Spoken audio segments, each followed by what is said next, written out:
Meus queridos, vamos dar então início ao nosso estudo dessa manhã. Nós estamos estudando o livro do Edward, que fala sobre crescimento espiritual. E hoje nós vamos falar sobre as vantagens do conhecimento cristão. As vantagens do conhecimento cristão. Existe alguma vantagem quando nós temos conhecimento? Até a gente fala assim, conhecimento nunca é demais, né? Nunca é demais, nunca ocupa espaço, né? Conhecimento sempre é bom. Tá, mas o conhecer do bem e do mal para o homem foi péssimo, né? Foi péssimo, porque foi uma desobediência e ao mesmo tempo foi uma degradação, entrando o pecado no mundo. Quando se comer desse fruto, você vai ser conhecedor do bem e do mal. Ponto. Foi um fator. O conhecer o mal, o homem só conhecia o bem, não conhecia o mal. E por isso que ele caiu, né, no pecado.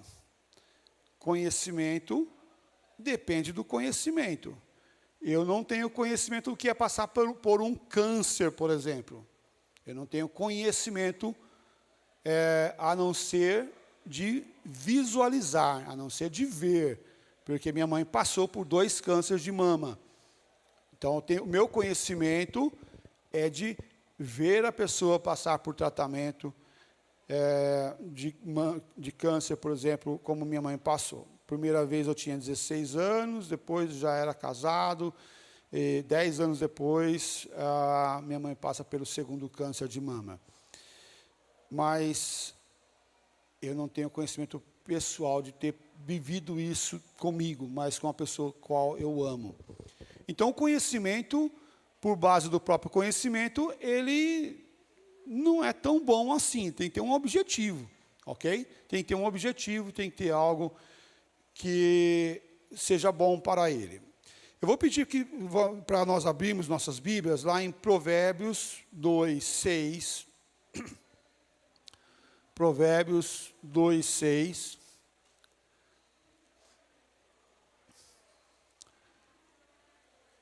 Então ele fala assim: porque o Senhor dá a sabedoria e da sua boca vem a inteligência e o entendimento. Então, porque o Senhor dá a sabedoria e da sua boca vem a inteligência e o que mais? E o entendimento. Você entende o que lês? Né? Você entende o que você está lendo?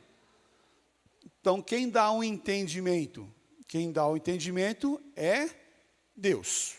Deus dá o entendimento. Então, uma das primeiras coisas que nós temos que fazer ao lermos as Escrituras, o que é? Pedir o entendimento do Senhor Deus, ok? Pedir o entendimento para Deus, porque é Ele que dá o entendimento. Depois da oração, é a leitura do texto bíblico, do versículo, né? Mas não só do versículo, mas buscar o livro, o contexto, capítulos anteriores, capítulos posteriores, para entender o contexto que está sendo mencionado ali. Mas quem dá o entendimento é Deus. Deus dá a sabedoria e o entendimento. Vamos observar também Oséias 4:6. Oséias 4:6. Fala assim: o meu povo está sendo destruído, porque lhe falta o que ali? O conhecimento, porque tu, sacerdote, rejeitaste o conhecimento, também eu te rejeitei, para que não sejas sacerdote diante de mim, visto que te esqueceste da lei do teu Deus, também eu me esquecerei de teus filhos.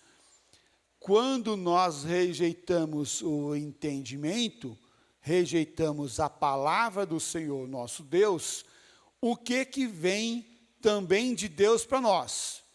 Olha, eu também vou te rejeitar. Porque quando nós rejeitamos a Bíblia, a palavra de Deus, nós estamos rejeitando o próprio Deus. Porque foi Ele que revelou as Escrituras. Foi Ele que não escreveu com o seu dedo, né, com sua mão, mas Ele fez o quê? Ele inspirou. Ele deu esse conhecimento para o homem escrever. Nós temos que toda a Escritura é inspirada por Deus. E aí lembra assim, ó, inspiração, o que é? E expiração. Inspiração você enche, expiração você solta. Diga, abre um parênteses aqui. Em momento de ansiedade, que você está sentindo que está ansioso, teu coração está batendo forte, você está sentindo agitado, pega um exercício para você fazer aqui. Pega as suas mãos, suas duas mãos, coloca, segura ela ao contrário, tipo assim, ó. Segura assim para baixo e você inspira. Conta 1, 2, 3. Expira. Conta 1, 2, 3, 4. Inspira. 1, 2, 3. Expira. Faz 1 minuto assim. Você vai ver que você vai dar uma acalmada. Você vai dar uma diminuída na tua ansiedade. Então é um controle de ansiedade. Por que cruzar as mãos? Cruzar as mãos é para você começar a pensar em outra coisa. Para você cruzar a mão, você tem que começar a pensar. Ok? E você também fazer respiração contrária também ajuda você a pensar. 1, 2, 3, solta. 1, 2, 3, 4, puxa. Então é um exercício de inspiração e expiração. Mas nós estamos falando das Escrituras. Por que a Bíblia fala que o Senhor Deus inspirou a palavra para homens? Porque Ele fez assim, ó, Ele soprou. E o que a pessoa que escreveu fez? Ele inspirou, veio nele. Ou seja, Deus encheu aquela pessoa com essa palavra e a pessoa escreveu. Nós não só cremos que foi um contexto que ele fez. Não, Deus quis, palavra por palavra que foi escrito na Bíblia. Palavra por palavra. Por isso que é importante a gente estudar a palavra hebraica, a palavra grega, a palavra aramaica, que são as três línguas que foram escritas a Bíblia. Entender isso daí é importante. Então Deus inspirou, e quando nós rejeitamos a Bíblia, a palavra do Senhor Deus, estamos rejeitando o próprio Deus. Por isso que ele fala assim, quando você rejeita a minha palavra, eu vou te rejeitar também, eu vou te abandonar também. Quando nós abandonamos a palavra de Deus, estamos abandonando o próprio Deus. E como vamos adorar a Deus que nós não conhecemos? Como vamos invocar o nome de um Deus que nós não sabemos quem é e o que Ele faz? É diferente da pessoa que não tem contato com a Bíblia, porque Deus também se revela da forma especial. A natureza revela a Deus, os pássaros revelam a Deus, as árvores revelam a Deus, o sol revela a Deus. A criação revela o Deus Criador que Ele é e que Ele fez maravilhas no seu povo. Abra também sua Bíblia lá em 2 Pedro 3,18. 2 Pedro, a carta do apóstolo Pedro, capítulo 3, versículo 18. Antes crescei na graça e no quê? Conhecimento de nosso Senhor e Salvador Jesus Cristo. A Ele seja a glória tanto agora como diante de Deus. Crescei na graça e no conhecimento. Então nós devemos crescer na graça do Senhor nosso Deus, e aqui não tem aquele aspecto que o mundo já teve de concepção. Vou pecar mais para que a graça venha superabundar mais na minha vida, para que eu venha ter mais graça, perdoa. O mundo já pensou isso, gente, o mundo já pensou isso. Então, se eu sou salvo pela graça, então eu vou pecar bastante, para que venha bastante graça sobre a minha vida. Não, é assim que a gente tem que fazer, né? Não é assim que tem que fazer. Eu fui perdoado de uma dívida, então eu vou fazer mais dívida ainda, para que eu possa ser perdoado por mais dívida ainda. Qual que é a lógica disso?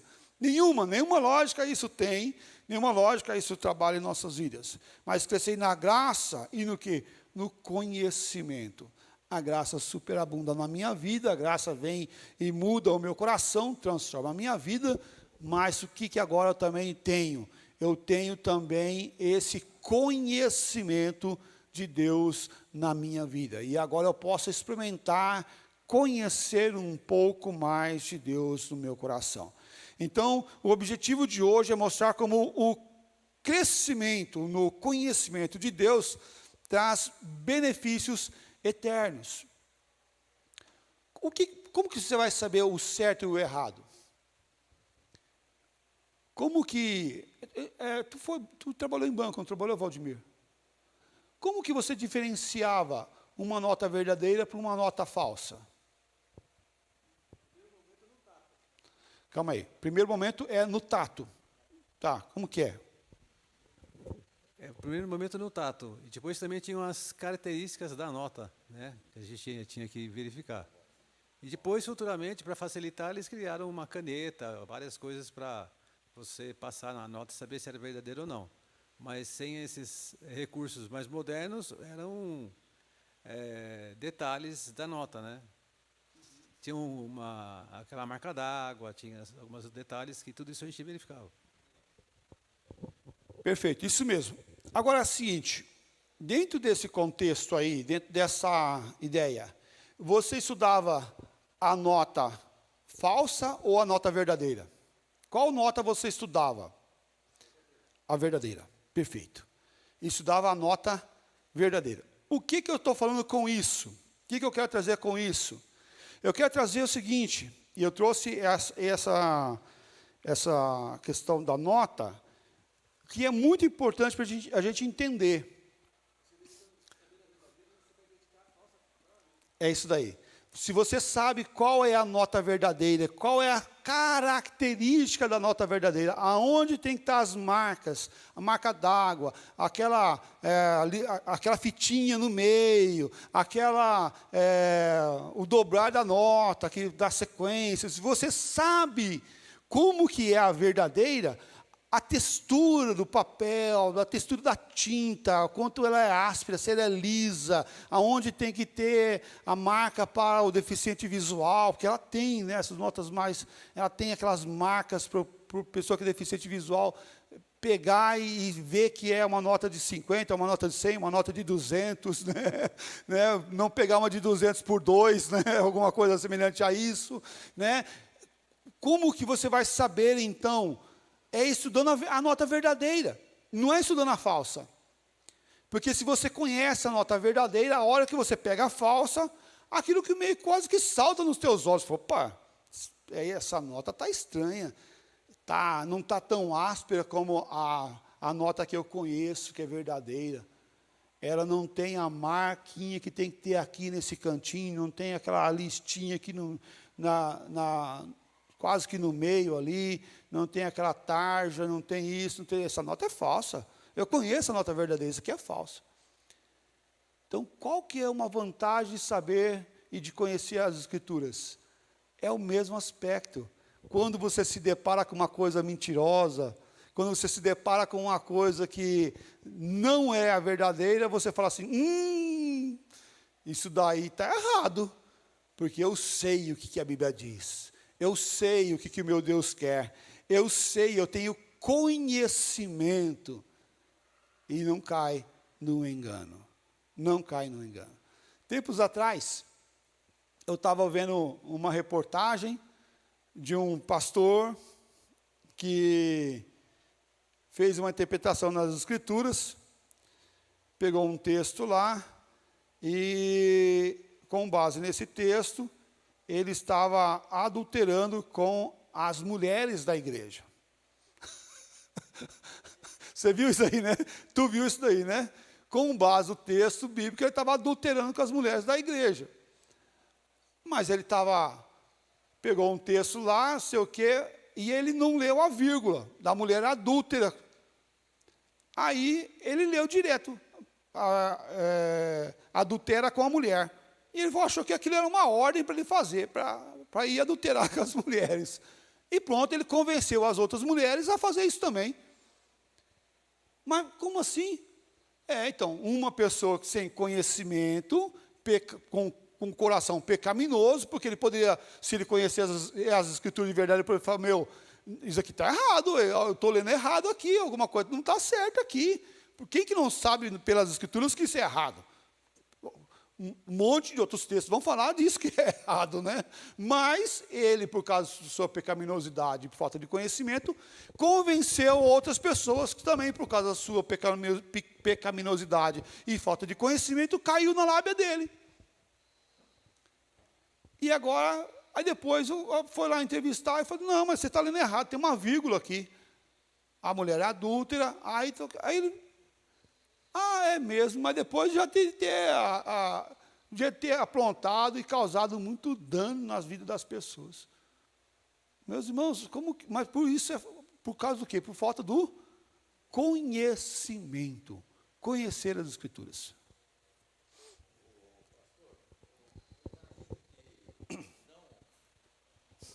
Calma aí, Marcão.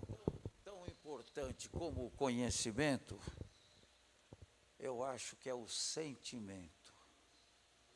Meu Deus do céu, eu não sei se é depois de algum tempo que a gente começa a ter o contato com o nosso Deus, que a gente começa, quando eu leio a Bíblia, eu pego na Bíblia, eu já sinto o poder, a graça de Deus na hora, é o sentimento. Eu não sei se é com o tempo que muitas pessoas podem adquirir isso, mas eu acho que isso é muito mais importante de tudo. É o sentimento realmente dentro do coração. Eu concordo, Marcos, mas assim, o sentimento, ele vem por causa de um conhecimento, de que o que está ali, você está de frente com o quê? Quando eu conheço com o que eu estou me deparando, com o que eu estou em contato, então eu vou automaticamente obedecer e vou ter esse sentimento até de reverência, até de consciência de do que eu estou na frente. Com que coração eu tenho que me apresentar diante desse nosso Deus. Então, isso daqui é algo maravilhoso para a nossa vida, mas eu tenho que ter, primeiramente, o conhecimento. Mesma coisa quando nós olhamos nossas crianças, de primeiro momento, elas não têm o conhecimento de quem que é o Senhor Deus Todo-Poderoso de primeiro momento. Ela vai ter uma consciência maior quando? Quando ela tiver um discernimento melhor de quem é Deus. E aí sim a questão da reverência começa a acontecer mais na vida da pessoa. Então, dentro do propósito da nossa lição de hoje, de olhar os benefícios do conhecimento, o primeiro ponto que eu quero abordar é que o conhecimento cristão como prioridade. Conhecimento do cristão não é secundário, mas ele é prioritário. É prioritário na nossa vida, conhecer a Deus na nossa vida. Devemos conhecer a palavra de Deus, estudar a palavra do Senhor nosso Deus. O crescimento no conhecimento não deve se limitar às lições básicas da infância, como crianças, mas nós devemos ter uma jornada contínua e crescente no conhecimento. Não podemos estagnar, não podemos achar, porque já conhecemos o ABCD, né, o A, E, I, O, U da vida espiritual, e achar que está tudo bom. Não, pelo contrário, não tem ninguém sobre a face da terra que já conheceu Deus o suficiente. Não tem ninguém. Ninguém pode falar, eu já sei tudo de Deus, eu já conheço tudo de Deus, e não preciso estudar mais. Não preciso, estou cheio, muito cheio, conheço Deus de cabo a rabo. Mentira. Não conhece, porque se conhecesse não ia falar isso, né? Porque Deus é eterno, Deus é infinito. E nós vamos passar no céu conhecendo a Deus infinitamente, no infinito. Porque quando que o infinito se esgota? Nunca Nunca um filtro se esgota. Né? Então, lá no céu não vai ter monotonia, não vai ficar todo mundo entediado lá, não. Todo dia a gente vai conhecer um pouquinho mais de Deus. A gente vai ter um conhecimento mais de Deus. Então, o processo de conhecer a Deus é um processo crescente. A Bíblia está ao nosso alcance, e ela oferece vantagens e riquezas espirituais para a nossa vida. E detalhe aqui que eu estou falando, riquezas o quê? Espirituais. Eu não estou pregando aqui prosperidade, tá, gente? Então, riqueza, né? Opa, vou ficar rico agora, né? Vou ficar rico. Deus pode fazer a gente ficar rico? Pode. Não pode? Pode. Justo, não pode fazer a gente ficar rico? Pode. Por que não? Deus é o dono do ouro e da prata. Somos só mordomos daquilo que Deus nos dá para administrarmos. Mas é o melhor bem que Ele nos dá? Não. O melhor bem que Ele nos dá é conhecer a Ele.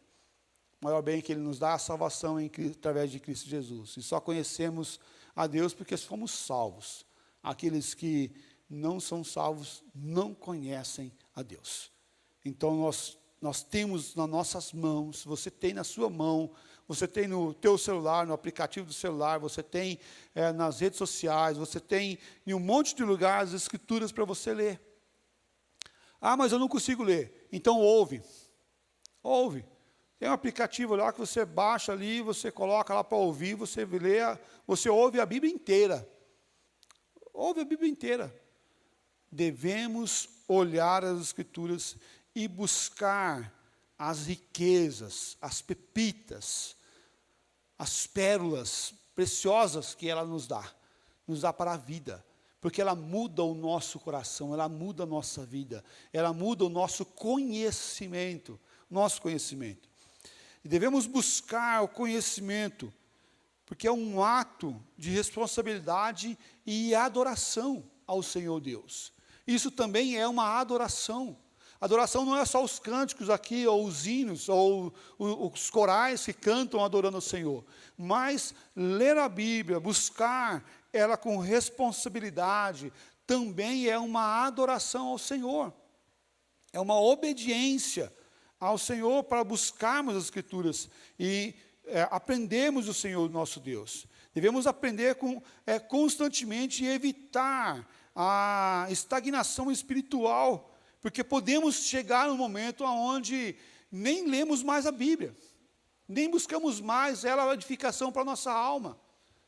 E que é só uma das coisas mais difíceis da gente fazer. Não importa se você está em atividade, está com uma agenda cheia de atividade ou já é aposentado. Todo mundo vai ter uma certa dificuldade para fazer devocional. Ler a Bíblia e orar diariamente. Quem é que tem facilidade para fazer isso todos os dias e isso já está natural? Olha, ok, 1, 2. Mas se você não tomar cuidado, não passa por cima disso? Passa. Está vendo? Até quem já está meio que habituado no negócio, quando chega no final do dia, se você não tomou atento, fala assim, meu Deus, hoje foi um dia tão corrido que eu até não tive tempo para fazer a minha devocional. Isso aqui é uma briga diária, não é, Nice? É uma briga diária, para a gente fazer isso daí. Porque senão a gente passa por cima. E acaba, não é que esquece, porque a gente não esquece, porque a gente sente falta, né? Eu sinto falta. É como se eu tivesse tomado café da manhã, né? Levantado e não tivesse tomado café da manhã. Feito uma coisa que é essencial para a minha vida. Está faltando alguma coisa. E bate na consciência, é verdade. Verdade. Oh, meu Deus, me perdoa, né? Me perdoa porque eu... Verdade. Porque eu deixei de obedecer isso, né? Mas percebe que isso aqui, ela é uma luta, mesmo para quem já está habituado no processo muito mais para quem está adquirindo o processo. Mas nós devemos aprender diariamente do Senhor, constantemente do Senhor. O Provérbios que nós lemos, 2:6, fala assim, porque o Senhor dá a sabedoria e da sua boca vem a inteligência e o entendimento. Destaque aqui da língua original, sabedoria, também pode significar habilidade prática. mostrando que o conhecimento de Deus deve ser aplicado na vida cotidiana. O conhecimento de Deus não é filosofia. Quantos anjos cabem na cabeça de um alfinete? Qual é o sexo dos anjos? O que isso vai mudar a tua vida? O que isso vai mudar a tua vida? Quantos anjos cabem na cabeça de um alfinete? Essa discussão já teve já na história. Não estou inventando nada aqui, não. Essa discussão já teve, né, na história. Tá, mas, ô Gilson, o que isso vai mudar a nossa vida? Né? O que isso vai mudar a nossa vida? O que isso vai mudar o nosso coração? O conhecimento de Deus é algo prático. Vem para a nossa vida. E aqui a palavra usada para sabedoria tem a ver com esse conhecimento de Deus prático para a nossa vida cotidiana. Como eu devo falar, como eu devo tratar minha esposa, como eu devo tratar meu marido, como eu devo comportar com o próximo, como eu devo andar com o outro e buscar a presença de Deus constantemente. Isso é vida prática para nós.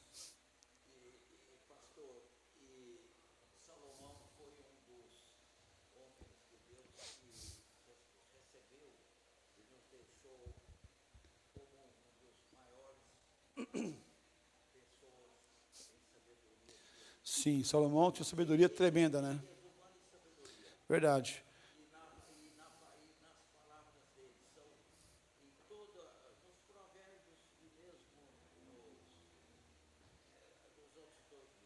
Uhum.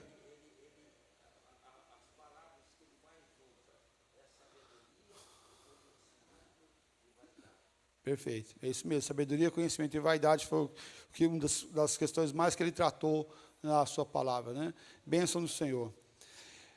Olha só, os reformadores trabalharam o sentido de que, Martinho Lutero, por exemplo, ele falou assim, enfatizou que a Escritura é clara e acessível para o povo, mas requer diligência no estudo. Que a palavra de Deus, as Escrituras, ela é acessível. Isso nós estamos falando ainda no período de Lutero, né, onde as pessoas não sabiam ler e escrever, aonde a palavra de Deus estava sendo traduzida ainda para a língua popular da época, para o alemão, por exemplo, né? E ele foi da pessoa que sintetizou a língua alemã para poder traduzir a Bíblia para o alemão. Olha só, teve um impacto social muito grande na língua alemã, e ele fala que a Bíblia é acessível às pessoas. Mas se deve fazer o quê? Se deve buscar com diligência. O que é buscar com diligência? É estudar com esmero, com dedicação, com empenho. Não é pegar a Bíblia, abrir, sortear um versículo e fechar o olho e colocar lá, né? Vamos ver o que Deus está falando, né? Não é isso. É com dedicação e empenho. Eu gosto muito de ler a Bíblia de forma cronológica, o livro todo, né? Pegar um livro ali, Provérbios, pega o livro Provérbios, pega os Salmos, pega o Novo Testamento e começa a ler do primeiro capítulo daquele livro, vai até o final, né? E medita, olha, de preferência em 2 versões da Bíblia. Pega lá a Bíblia RA, a Bíblia NVI, por exemplo, né, internacional, pega essas Bíblias, ok? E compara os textos. Se você fizer só isso, a comparação dos textos em 2 versões das Escrituras, você já vai ver o quanto você vai enriquecer do conhecimento do Senhor Jesus Cristo. Porque alguma coisa na tradução não ficou muito clara ali, né? Mas na outra Bíblia já fica um pouquinho mais claro, um pouquinho mais próximo de nós. João Calvino falou também o seguinte, destacou que o verdadeiro conhecimento de Deus conduz ao temor e obediência, que o verdadeiro conhecimento de Deus ele tem um efeito prático na nossa vida. Qual que é o efeito prático da nossa vida? É um temor e obediência. Eu temo a Deus e por isso eu faço o quê? Eu obedeço. Eu obedeço. E lembra dos nossos pais antigamente, o que eles faziam com a gente? Dona Osana, teu pai era rigoroso, não? Só para esse rosto eu já mais ou menos imagino o que era. E tu obedecia por quê? Às vezes era por temor mesmo assim, daquele, né? Olha que é complicado, né? Até demais, né? Até demais. E você com os teus filhos? Foi mais suave um pouquinho.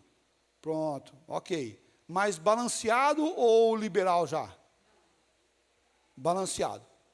Perfeito. Porque é muito comum quando o pai é muito rigoroso, o filho ser muito liberal, já vai para o pêndulo, né?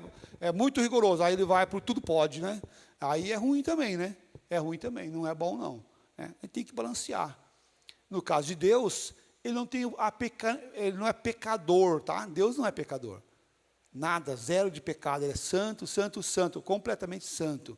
Né? Então, a ação dele para trabalhar esse temor, nossa vida não é pecaminosa, é santa, é pura, porque nós cremos, pelo mais que nossos pais tentaram acertar, e em algumas vezes eles erraram com a gente, sendo muito rigorosos, muito pesados, né? Com uma força muito intensa sobre nós.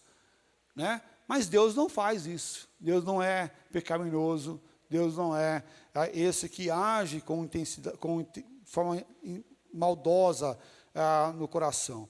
Mas Ele trabalha o temor dele em nossa vida para que nós venhamos o que também? Obedecer. Né? Não por um temor de força excessiva que está querendo nos esmagar. Pelo contrário, Deus é amoroso. Mas Ele também trabalha o seu temor na nossa vida. E quando nós buscamos a Ele, vamos entender isso daí. E nós vamos depois trabalhar o processo de forma mais plausível àqueles que estão à nossa volta. Olhando de forma prática essa parte até aqui, eu quero lançar aqui uma pergunta. Como podemos aplicar a busca do conhecimento em nossa rotina, no nosso dia a dia? Como nós podemos aplicar isso, né? Por nosso andar, nosso dia a dia, na nossa caminhada, seja na velhice, ou seja com os mais novos, ou os mais novos também.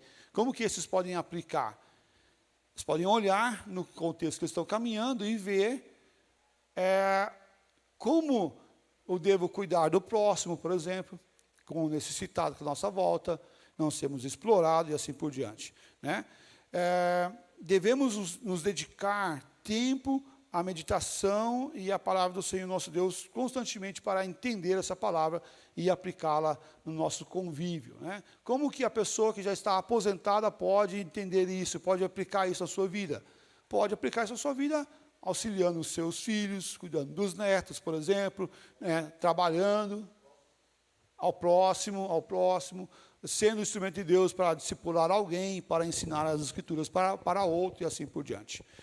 O conhecimento de Deus como defesa contra a tentação e o erro é o segundo ponto que eu quero abordar nessa manhã com vocês. O conhecimento de Deus como defesa contra a tentação e o erro. Meus amados, todos nós somos tentados em alguns momentos ou outros. Correto, Zé Carlos? Ou Zé Carlos não?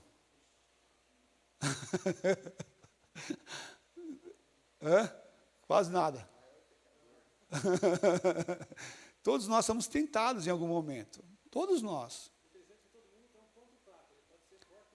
Perfeito. Todos nós temos um ponto fraco. Todos nós vamos ter um ponto fraco. Ou vários pontos fracos, né? Ou vários pontos fracos. Mas quer ver só, tem uma tese também que fala o seguinte, que você não vai cair no que você acha que você é fraco. Tu pode cair naquilo que você acha que você é forte. É sutil. Por quê? Porque geralmente no ponto fraco nós estamos à estreita, nós estamos atentos. Mas na área que a gente acha que é forte, a gente não está atento, a gente está com a guarda baixa. E aí, dali que vem a pancada que derruba a gente. Né? dali que vem a pancada que derruba. Não, isso aqui eu sou forte, não tem problema, pode vir, né, a tentação que for, pode vir a mulher que for, o homem forte, não, eu sou fiel, eu sou tranquilo, não, aí ele cuida de outras coisas, e cuida, fica atento, aí ele não cuida daquilo ali que daqui a pouco vem e laça ele de um jeito que ele não consegue sair. Por quê? Porque ele achou que ele era forte lá, né? Então, nós devemos olhar e estudar as Escrituras para não cairmos na tentação e no engano. Quando nós vemos que vamos ser laçados, ou quando vê que está se aproximando algo perigoso contra nós, nós devemos sair daquilo lá.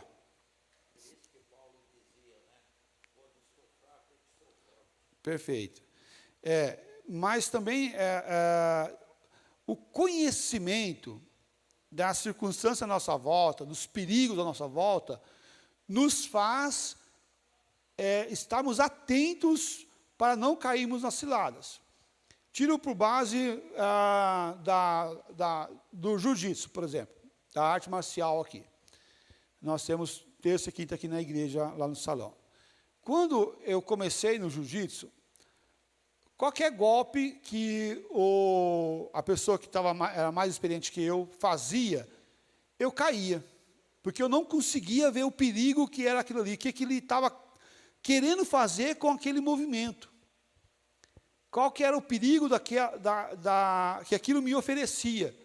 Então ele pegava meu braço, esticava, eu achava, ok, tá bom, não está fazendo nada, não está doendo, não está nada. Mas daqui a pouco ele laçava a perna aqui, sei o quê, tal, daqui a pouco, opa, já está levando meu ombro fora. Parou, né? Daqui a pouco, está aqui uma mãozinha aqui, na golinha aqui e tal, tá uma mão na gola, está tudo bem. Daqui a pouco entrava uma outra mão na outra gola aqui, fazia assim, o pescoço quase que sai, quase que a cabeça pula para fora, opa, né? Agora, eu já sei, a hora que ele pega a mão aqui, eu já, sai daqui, porque isso aqui é perigoso, essa mão, puxar esse braço esticado, cotovelo aberto, é perigoso. Já consigo me defender da ação do adversário. É a mesma coisa das Escrituras Sagradas. Quando eu conheço, ela me dá conhecimento da ação do mal. Como o mal vai querer me derrubar, como que o mal vai querer me laçar, como que o mal vai querer, e vem de mansinho, sorrateiramente, não faz nem barulho ao pisar, porque ele não tem pé, né? Vem que nem uma cobra, né? Deslizando, né? Serpente, é assim que anda, né? Não pisa, não faz barulho, para dar alerta para a gente, ela vai escorregando, e vai vindo, e começa a laçar, começa a envolver, começa a me olhar, me hipnotizar, né? Tem uma cobra que ela vai pegar o rato, ela olha no olho do rato, ela hipnotiza o rato, cara. Já viu isso, Gilson? Tem uma cobra que faz isso, que eu falo, meu Deus, sua artinosa, né? Ela hipnotiza o rato. E quando o rato vê, ela já está em cima dele. E já era. Acabou. A Bíblia, a palavra de Deus, e conhecer a Bíblia, traz a clareza aonde e como que o inimigo vai me atacar. Como que ele quer me laçar. Então, o conhecimento das Escrituras nos ensina para responder e discernir os ensinos errôneos que o inimigo vem fazer sobre nós. E quer ver só isso aqui? Abra lá Mateus 4, versículo de 1 a 11. Mateus 4, de 1 a 11. É a tentação de Jesus. E o desafio aqui para nós, nessa leitura, é nós olharmos como que o diabo, que está tentando Jesus, está usando as Escrituras. A Bíblia mesmo, a própria palavra de Deus. Olha só, ele fala assim, a seguir, foi Jesus levado pelo Espírito ao deserto. Então, Jesus foi conduzido lá para quê? Para ser tentado. Tá? Isso aqui não foi assim um encontro errado, um negócio que deu errado. Então, Deus quis esse momento na vida de Jesus, tá? Deus planejou isso aí, esse momento na vida de Jesus. Então, que ele levou lá com um propósito muito claro. Qual que é o propósito? Ali, ó, para ser tentado pelo diabo. Então, está muito claro o objetivo. Deus levou ele lá, através do Espírito, para ser tentado pelo diabo. O diabo também foi conduzido lá para fazer a tentação na vida de Jesus. Então, isso aqui foi planejado por Deus. Versículo 2. E depois de jejuar 40 dias, e o quê? 40 noites, teve fome. Então, Jesus tinha uma necessidade eminente. Comer, beber, necessidade física, de comida e bebida. Né? Até, quando eu estava lá em Curitiba, teve um senhor lá que fez um desafio, ficou 50 dias sem comer. Aí eu fiquei assim, né, falei assim, quem que é esse incircunciso? Está ficando mais que Jesus, né? Ficando mais que Jesus, né? Esse cara está ficando 50 dias aí, que isso? Que aberração é essa, né? Aí foi bem interessante, porque ele ficou numa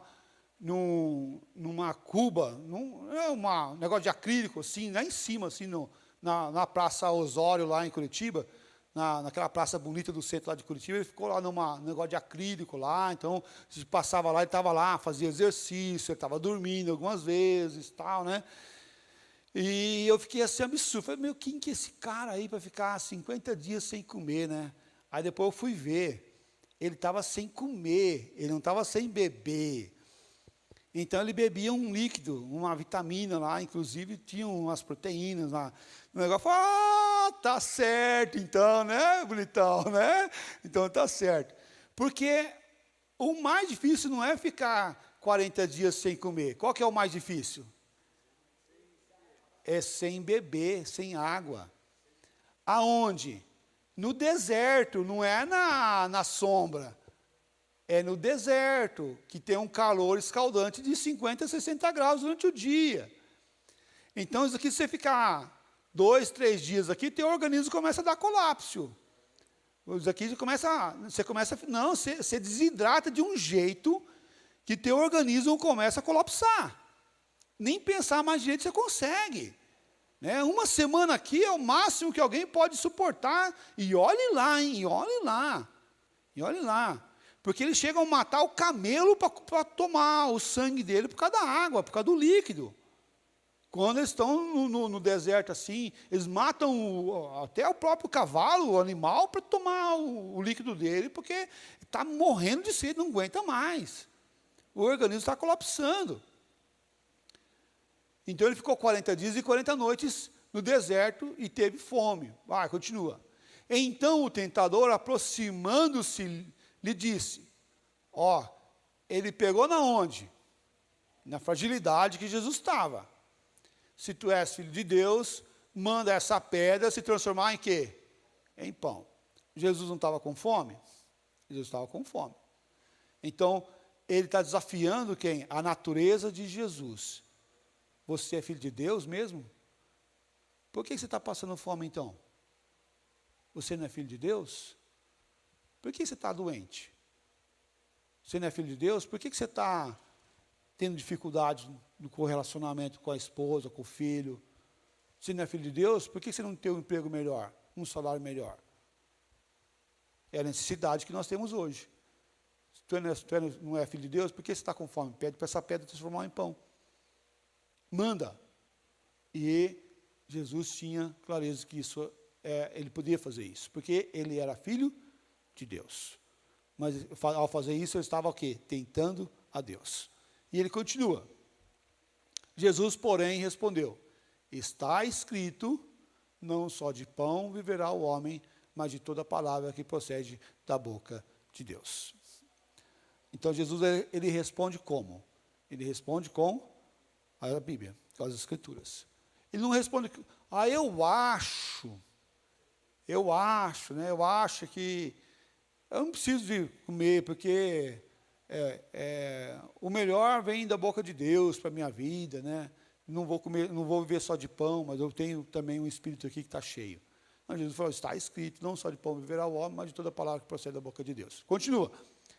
Então o diabo o levou à cidade santa, colocou-o sobre o pináculo do templo. O que mais que ele fez? Ele disse, se tu és filho de Deus, atira-te abaixo, porque está escrito, olha só. Então Jesus usou a Bíblia para se defender. Agora Satanás vai lá e ele usa o quê? A Bíblia para atacar, para criar uma dúvida, para, de forma articulosa, né, tentar enganar o Filho de Deus.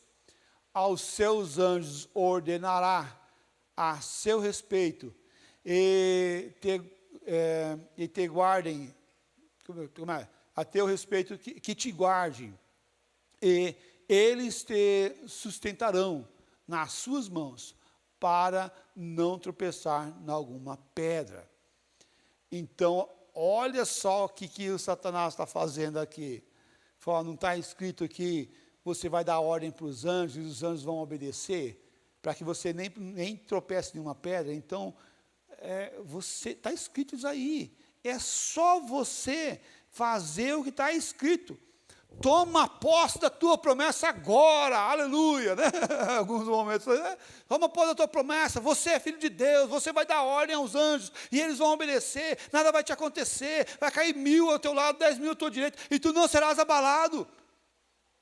Não é isso que está escrito? Usando a Bíblia para enganar.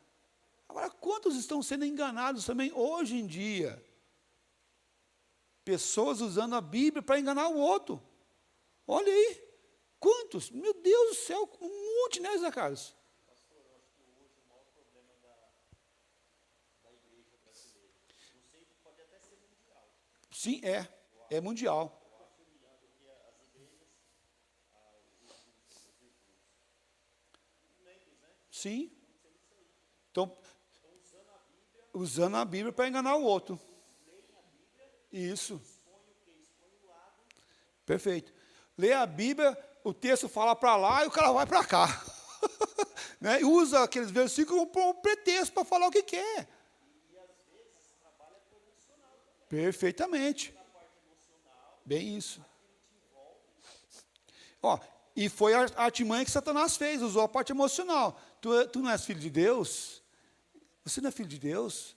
Olha, trabalhou algo emocional. Você não é filho do teu pai? O teu pai não é o rei? O teu pai não tem tudo? Ou você é filho ou não é filho? Olha onde que ele entra. Ele entra num algo que é assim, para nós que é filho. Imagina se fala, você não é filho do presbítero fulano de tal? Então, por que você está fazendo isso? Né? Porque teu pai não tem uma fazenda lá com 10.000 cabeças de boi? Por que está assim, né? Mas claro que conhece, irmão. O Satanás conhece as Escrituras. Claro, irmão.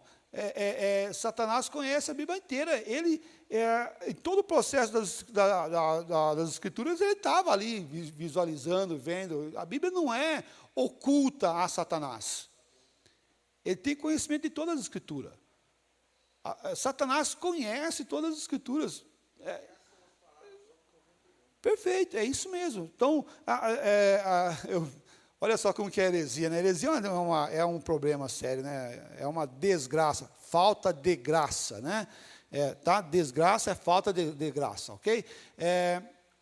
Como que é sério esse negócio? Uma vez a pessoa falou assim, irmão, você não pode ler a Bíblia não, porque se você ler a Bíblia, o diabo está lendo do teu lado. Fala, rapaz, mas o diabo, você acha que o diabo está preocupado, né, na Bíblia? Essa palavra é uma palavra do diabo mesmo, né? Porque não quer que você leia para que não tenha conhecimento da verdade, né? Isso é terrível, é pecaminoso, completamente pecaminoso. E olha só, e ele usa as Escrituras para enganar, para deturpar, para levar ao engano. E ele fala assim, ele disse, se tu és filho de Deus, atira-te baixo, porque está escrito, aos seus anjos ordenará a teu respeito, que te guardem, e eles se sustentarão nas suas mãos para não tropeçarem em alguma pedra. Percebe mais uma vez que ele fala, se tu és filho de Deus. Está desafiando de novo a natureza divina de Cristo Jesus. Aí tem um povo aí hoje à nossa volta que desafia a natureza de Cristo Jesus. Os TJ, os Testemunhos de Jeová, por exemplo. Jesus não é filho de Deus, não. Jesus é só um profeta maior, um negócio melhorzinho, um pouquinho dos outros. Os espíritas, perfeito. É isso mesmo.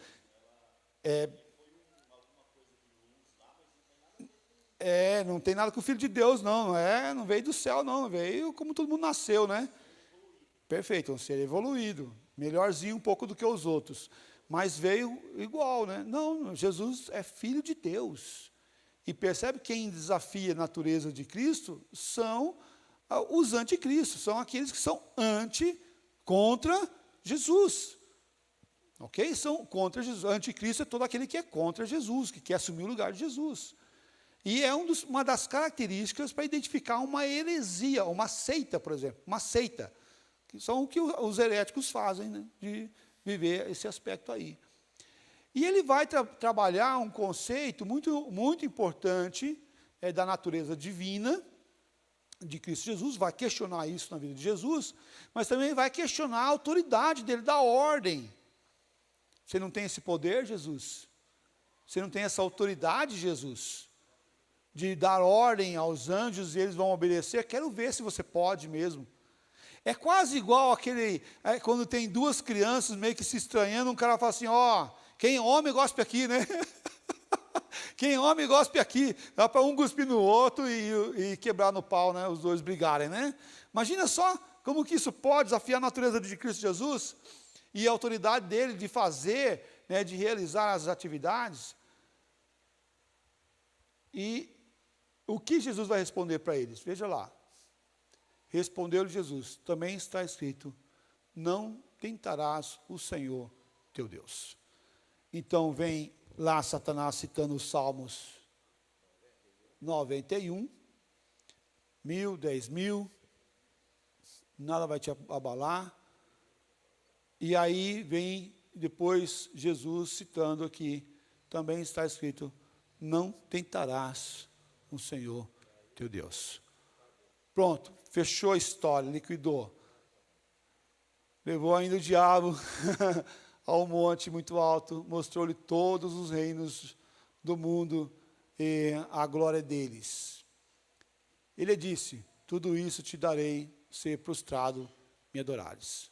Agora Jesus está tentando ser convencido através da riqueza, através da prosperidade, através do poder. E então Jesus lhe ordenou, retira-te, Satanás, porque está escrito, ao Senhor teu Deus adorarás, e só a Ele darás culto. Amém. Glórias ao Senhor Jesus. A palavra de Deus sendo usada para atacar, mas também a palavra de Deus sendo usada para defender. Conhecer a palavra de Deus. Quando eu sei a palavra, quando eu conheço a palavra, quando vem algo dissonante da palavra de Deus, eu consigo identificar, porque eu conheço a palavra verdadeira, eu conheço a nota verdadeira. Então, conhecer a Bíblia, ela é maravilhosa porque nos revela a Deus, ela é maravilhosa porque nós conhecemos as promessas de Deus sobre nossas vidas, ela é maravilhosa porque nós vamos entender mais de Deus, mas também ela é maravilhosa porque ela nos brinda o nosso coração das artimanhas de Satanás para destruir, para roubar e para matar. Ele vem de forma artilosa para enganar, mas devemos conhecer. Olha o que Oséias 4:6 fala assim, o meu povo está sendo destruído porque lhe falta o conhecimento. O meu povo está sendo destruído porque lhe falta o conhecimento. Qual que é o conhecimento que falta? O conhecimento de Deus. Conhecimento do Senhor. Muitos hoje acham que conhecem, acham um monte de coisa, só no achismo, né? O achismo para todo quanto é canto, gente acha tanta coisa, tem tanta gente achando tanta coisa que não acha nada, não consegue encontrar coisa nenhuma, né? Só acha. mas não encontra. Por quê? Porque está com base em si mesmo, está com base no si, e não em Deus. Charles Spurgeon disse assim, uma Bíblia que está caindo aos pedaços, geralmente pertence a alguém que não está. Uma Bíblia que está caindo aos pedaços, geralmente pertence a alguém que não está caindo em pedaços. Por quê? Porque está cheio da palavra de Deus. Foi construído, né? Pegar aquela Bíblia castigada da leitura, folhinha até amarelinha, né? Folhinha amarelinha, né? De uso, de manuseio, né? Riscada, grifada, né? Ali, anotada algumas coisas. É de alguém que estudou, que leu, que se dedicou, que aprendeu, que absorveu isso daí. O que acontece com o coração dessas pessoas? Ela vai ficar forte e firme na palavra para ver e obedecer a Cristo. Devemos aprender de Deus cada dia mais através da sua palavra, porque essa palavra brinda o nosso coração do erro, brinda o nosso coração nas artimanhas de Satanás a querer nos enganar e nos destruir. Amém? Amém. Vamos orar? Vamos assim agradecer a Deus pela bênção da palavra de Deus, mas também pelo privilégio que Ele nos dá de olharmos a palavra, entendermos através da palavra do Senhor nosso Deus a vontade dEle, e o quão Ele nos fortalece, Ele nos brinda, como essa palavra serve de escudo contra as ciladas do diabo a querer nos destruir, a querer nos matar, a querer roubar a nossa vida e o nosso coração. Pai de amor, quero agradecer ao Senhor, que é bom em todo tempo, que é gracioso, maravilhoso, Deus presente em nosso meio. Quero rogar ao Deus, bênção do Senhor às nossas vidas, aos nossos corações, mas também, Pai, quero aqui pedir ao Senhor que o Senhor esteja alimentando-nos constantemente através da sua palavra, através do teu querer, através da tua vontade. Que nós, ó Pai, venhamos ser pessoas que não aceitam qualquer conversa, não aceita nada, ó Pai, que não vem da tua palavra. E quando a tua palavra for usada de forma enganosa para nos matar, nos roubar, nos destruir, que possamos estar atentos, ó Deus, para entender que essa palavra foi usada de forma errada, como pretexto, como engano, para ser ferramenta do mal, para destruir nossa alma e roubar a nossa alegria diante de Ti.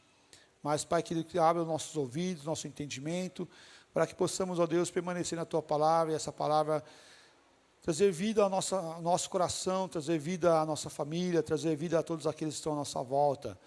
E que possamos, ó Pai, nos alimentar da Tua palavra constantemente.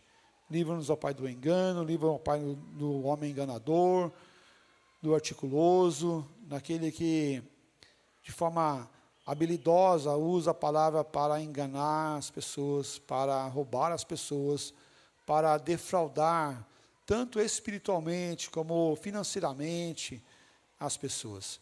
Que esses, ó Pai, o Senhor mesmo venha tratar deles no tempo do Senhor. O Senhor venha dar a paga, ó Pai, a eles. E quanto a nós, ó Pai, sejamos fiéis na Tua palavra.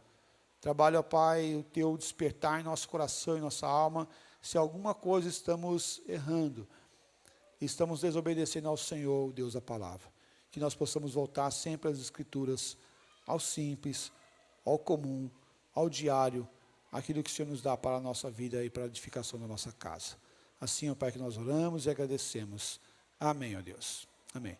Deus abençoe a todos, muito obrigado, em nome de Jesus. Amém.